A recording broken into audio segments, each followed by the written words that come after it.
नमस्कार दोस्तों, क्राइम तक में आप सबका स्वागत है। मैं हूं सुप्रतिम बैनर्जी। आज की कहानी सुदूर गोवा से है। गोवा का नाम सुनते ही मन में अच्छी तस्वीरें उभरती है, आप सब जानते हैं, और बहुत अच्छा लगता है क्योंकि खासकर मुझे जो है व्यक्तिगत तौर पर समंदर का किनारा बहुत जंचता है, मतलब मज़ा आता है। लेकिन ये भी एक दर्द भरी कहानी है कि मैं आज तक कभी गोवा गया नहीं हूँ। बहरहाल चलिए, आज की कहानी गोवा की है, लेकिन गोवा की कहानी ये बहुत दर्दनाक है। होता यह है कि गोवा में एक लोकेलिटी है जिसका नाम है पोरवोरिम। इस पोरवोरिम इलाके के एक फ्लैट में एक लड़की रहती है, नाम है कामाक्षी उद्दापनोव, और उम्र है 30 साल। कामाक्षी यहाँ इस फ्लैट में अकेली रहती थी। हालांकि पास में ही उसके रिलेटिव्स, घर वाले सारे लोग हैं जिनसे लगातार उसकी बातचीत होती थी और वो अपने फैमिली के टच में थी। तो हुआ ये कि 1 सितंबर को अचानक उसका मोबाइल फ़ोन जो है वो नॉट रीचेबल हो जाता है। घर वाले उससे कांटेक्ट करने की कोशिश करते हैं और उससे बात करने की कोशिश करते हैं, जो रूटीन का अफेयर है, लेकिन कामाक्षी का फ़ोन नहीं लगता। और घर के लोग धीरे धीरे जैसे जैसे घंटे गुजरते हैं वो थोड़े परेशान हो जाते हैं और फाइनली वो पहुंचते हैं पुलिस स्टेशन। पुलिस स्टेशन का नाम है मापुसा। इस मापुसा पुलिस स्टेशन में जाकर घर वाले कामाक्षी के गुमशुदगी की रिपोर्ट लिखवाते हैं। और आप जानकर चौंकेंगे कि कामाक्षी की गुमशुदगी की रिपोर्ट जैसे ही दर्ज होती है, मापुसा पुलिस के हाथ पांव फूल जाते हैं। 30 साल की एक लड़की गायब हो गई तो पुलिस के हाथ पांव क्यों फूल गए? क्योंकि आमतौर पर तो कोई बालिग आदमी जब कहीं चला जाता है तो उस तरह के मामलों में किडनैपिंग का भी केस रजिस्टर नहीं होता, बल्कि वो डिसअपियरेंस का नॉर्मल सा एक केस रजिस्टर होता है। छोटे बच्चे गायब होते हैं तो किडनैपिंग का केस दर्ज होता है, क्योंकि छोटे बच्चों को कोई अगवा करके ले गया होगा, इस तरह की एक संभावना होती है। बड़े लोगों के साथ पहले किडनैपिंग का केस दर्ज नहीं होता। इन्वेस्टिगेशन होने पर अगर पता चले कोई इस तरह की कहानी आए तो फिर किडनैपिंग का केस दर्ज होता है। तो सिंपल केस ऑफ डिसअपियरेंस यानी गुमशुदगी के मामले में मापुसा पुलिस के हाथ पांव क्यों फूल गए? तो उसका जवाब यह है कि महज एक रोज़ पहले यानी 30 अगस्त को ये जो लड़की है कामाक्षी उद्दापनोव, ये मापुसा पुलिस स्टेशन पहुंची थी। और मापुसा पुलिस स्टेशन पहुंचने के साथ ही उसने पुलिस को एक अर्जी दी थी, एक तहरीर दी थी, जिसमें उसने बताया था कि मेरा अपने बॉयफ्रेंड के साथ ब्रेकअप हो गया है। मेरे बॉयफ्रेंड का नाम है प्रकाश चुंचवाड़, उम्र है उसकी 22 साल। उसके साथ ब्रेकअप हो गया है और वो लगातार मुझे स्टॉक कर रहा है, मुझे इंटिमिडेट कर रहा है, डरा रहा है, धमका रहा है, जिससे मैं बहुत परेशान हूँ। अब जब एक लड़की पुलिस स्टेशन में जाकर इस तरह की शिकायत दे तो पुलिस का चिंतित होना लाजमी है। तो मापुसा पुलिस ने पूरी जिम्मेदारी दिखाते हुए न सिर्फ उसकी तहरीर स्वीकार की थी एक दिन पहले यानी 30 अगस्त को, बल्कि उस लड़के को जो बॉयफ्रेंड था प्रकाश चुंचवाड़, उसको भी बुलाया था। और बुलाने के बाद उसे अच्छी तरह से समझाया था और डांटा फटकारा भी था और कहा था कि इस लड़की के आसपास भी मत फटकना। तो कहने का मतलब ये कि उसे पाबंद किया था कि कामाक्षी को अब तुम डिस्टर्ब मत करना, क्योंकि वो एडल्ट गर्ल है, तुम भी बालिग लड़के हो, हर आदमी को अपनी ज़िंदगी जीने का हक है, तुम्हें इसमें इन्वॉल्व नहीं होना और उसमें लड़की से दूर रहना। तो प्रकाश चुंचवाड़ ने न सिर्फ उस समय पुलिस की हाँ में हाँ मिलाया था, बल्कि रिटर्न ये अपनी तरफ से गारंटी दी थी कि वो कामाक्षी को परेशान नहीं करेगा। लेकिन अच्छा, इस घटना के समय पुलिस ने उस लड़की को ये भी ऑफ़र किया था कि अगर वो इनसिक्योर फील कर रही है तो पुलिस वाले खुद उसे जाकर उसके घर तक ड्रॉप भी कराएंगे। लेकिन उस समय कामाक्षी ने मना किया था और कहा था कि वो अपनी एक फ़ीमेल फ्रेंड के साथ घर वापस चली जाएगी, तो ऐसी कोई ज़रूरत नहीं है, लेकिन आप मेरे एक्स को पाबंद ज़रूर कर दीजिए। तो खैर पुलिस ने पाबंद कर दिया था। अब जब एक दिन बाद वही लड़की गायब हो गई तो पुलिस के लिए परेशान होना लाजमी था, क्योंकि पुलिस को लगने लगा कहीं ऐसा ना हो कि वो जो लड़का है एक्स बॉयफ्रेंड, वही जिल्टेड लवर जो है इस गुमशुदगी के पीछे हो, कहीं कामाक्षी के साथ कोई अनहोनी ना हो गई हो। तो पुलिस बहुत परेशान थी और घर वालों के साथ साथ, जैसा कि मैंने आपको बताया, पुलिस ने अब फ़ौरन उस लड़के को, प्रकाश को ढूंढना शुरू किया। प्रकाश शुरू में तो पुलिस को नहीं मिल रहा था और पुलिस को उसको लोकेट करना पुलिस के लिए मुश्किल हो रहा था। लेकिन फाइनली पुलिस ने उसको पकड़ने में और उसे लोकेट करने में कामयाबी हासिल कर ली और पुलिस ने प्रकाश से पूछताछ शुरू की। प्रकाश ने पुलिस से इधर उधर की बातें भी कही, लेकिन इसके बाद उसने जो सच कबूला, उस सच को सुनकर गोवा पुलिस भी सख्ते में आ गई। प्रकाश ने कहा उसने कामाक्षी की हत्या कर दी है। उसने बताया कि कामाक्षी से वो आखिरी बार मिलने के लिए 1 सितंबर को उसके फ्लैट पर गया था सुबह तकरीबन 9:30 बजे के आसपास, और उसी दौरान उसने कामाक्षी पर एक के बाद एक चाकू से कई हमले किए और उसकी हत्या कर दी। पुलिस ये सुनकर बहुत हैरान हो गई, क्योंकि पुलिस ने उससे समझाया था कि तुम कामाक्षी से दूर रहना, फिर उसने ऐसा क्यों किया। लेकिन इस लड़के ने जुर्म कबूलने के साथ साथ जो कहानी सुनाई, वो कहानी जो है वो काफ़ी डिस्टर्बिंग है। अब मैं आपको पूरी बात बताता हूँ। प्रकाश इस ब्रेकअप को जो है वो नॉर्मल तरीके से नहीं ले पा रहा था। उसे लग रहा था कि उसके साथ कामाक्षी ने धोखा किया है और इस धोखे का कोई ना कोई हिसाब किताब होना चाहिए। इसी इरादे से वो बाकायदा अपने साथ चाकू लेकर 1 सितंबर की सुबह कामाक्षी के फ्लैट पर पहुंचा था और सबसे पहले उसने कामाक्षी से कहा कि वो थोड़ी देर उससे बात करना चाहता है। कामाक्षी उसे घर में नहीं आने देना चाह रही थी, लेकिन आम तौर पर लव अफेयर्स में मैंने ऐसा देखा है कि गर्लफ्रेंड बॉयफ्रेंड जब ब्रेकअप कर रहे होते हैं तो वो कहते हैं कि एक आखिरी बार मिल लो, एक आखिरी बार बात कर लो। तो वो जो लड़का है उसने कामाक्षी से कहा कि एक आखिरी बार मुझसे बात कर लो। तो कामाक्षी ने उसे अपने फ्लैट में एंट्री दे दी। अब जैसे ही वो फ्लैट के अंदर घुसा, चूंकि वो तैयारी से आया था, उसने कामाक्षी पर चाकुओं से ताबड़तोड़ हमला शुरू कर दिया। और विभत्स बात, बेचैन करने वाली बात यह है कि इस लड़के ने अपनी ही गर्लफ्रेंड, जो कल परसों तक गर्लफ्रेंड थी, अभी अभी ब्रेकअप हुआ था, उस लड़की को 34 टाइम्स 34 बार चाकू मारे और इतनी बुरी तरह से उसको स्टैब किया कि उसके जिस्म का शायद ही कोई ऐसा हिस्सा बचा हो जिसमें चाकू के घाव न हो, और उसकी वहीं मौके पर मौत हो गई। जहां पर उसकी हत्या हुई, घर में चारों तरफ खून बिखरा हुआ था।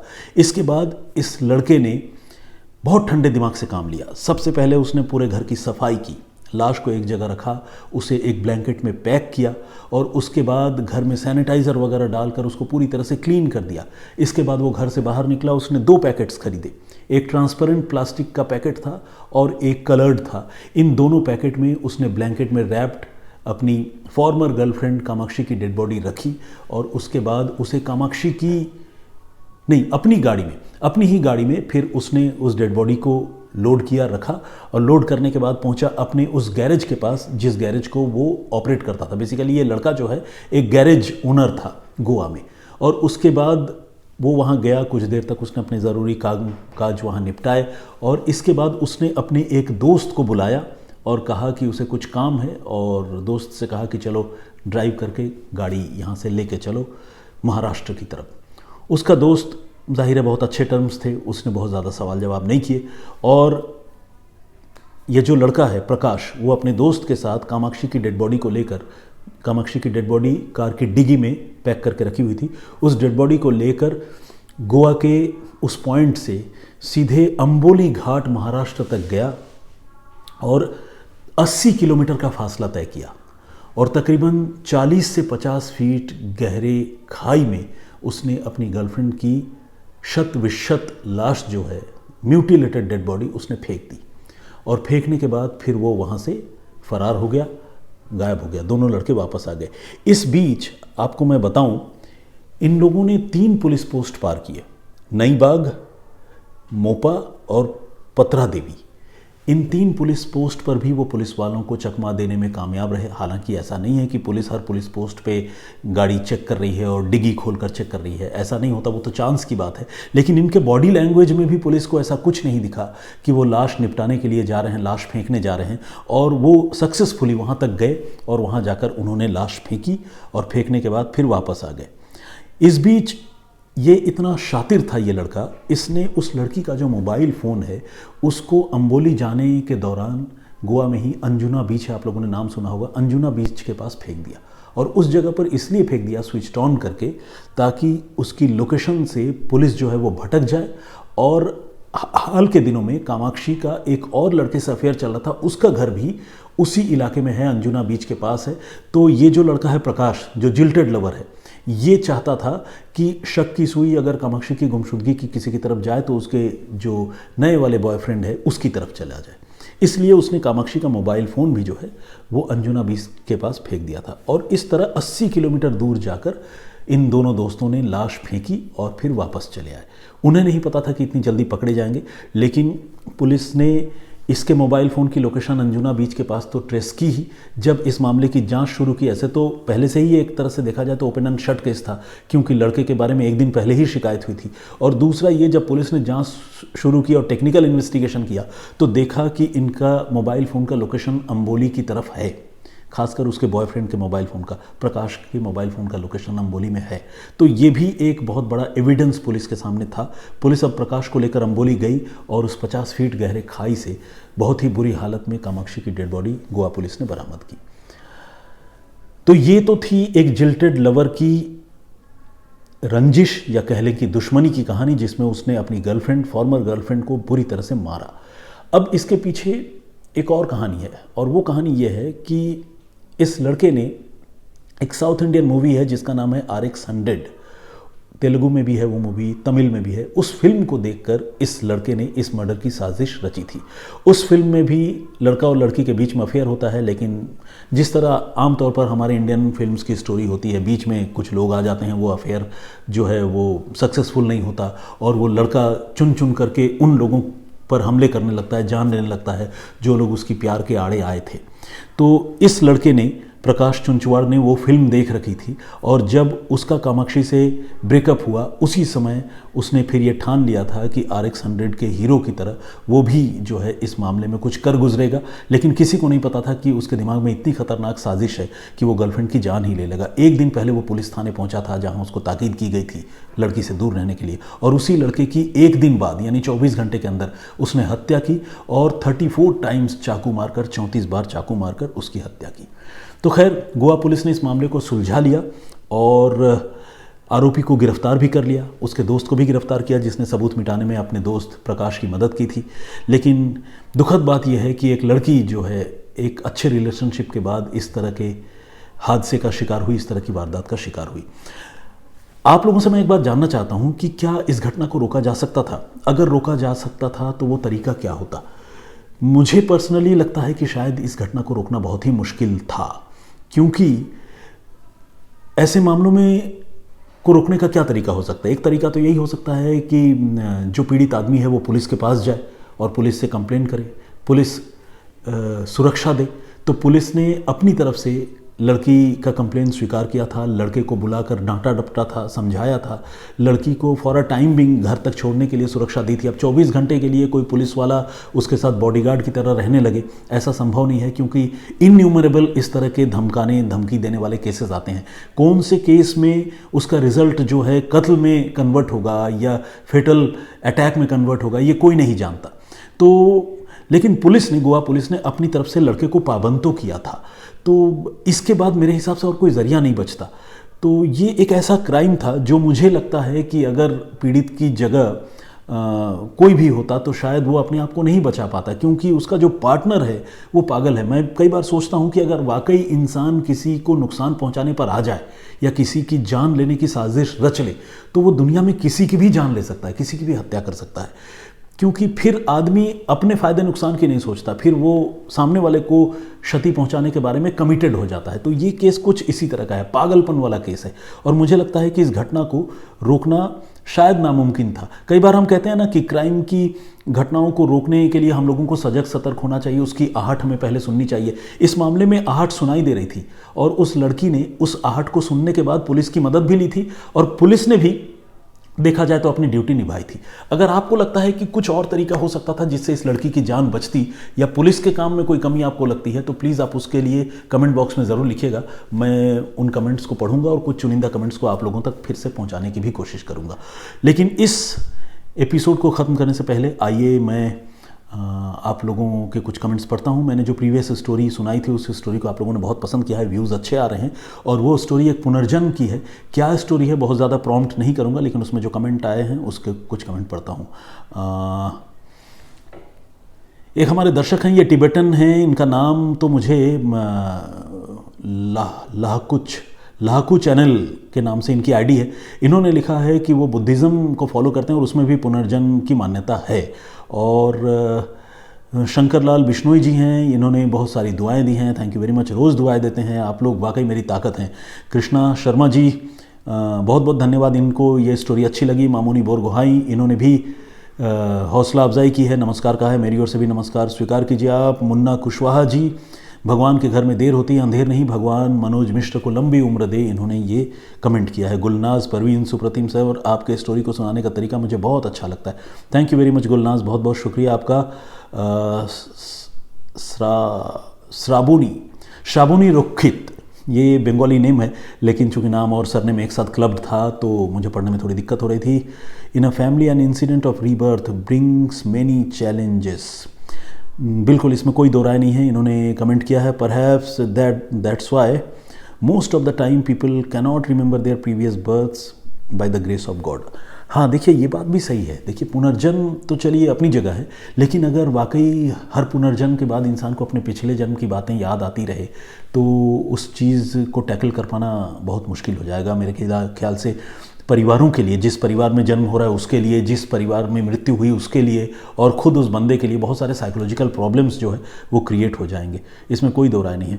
एक्सपेक्ट दी अनएक्सपेक्टेड के नाम से एक आईडी है, उससे हमारे एक दर्शक हैं रोशन लामा, वो कलिंगपोंग से हैं, वो रेगुलर कमेंट करते हैं। बहुत बहुत स्वागत आपका, और बहुत दिल खोलकर अच्छे कमेंट्स करते हैं। गीता मेहरा जी ने कमेंट किया है, बहुत धन्यवाद आपका। संजीव मोहन, गुरप्रीत सिंह जी, ज्योति शर्मा जी, और राहुल जय महाकाल महाराज जी, इन्होंने जय महाकाल का उद्घोष किया है, मेरी ओर से भी जय महाकाल दोस्त।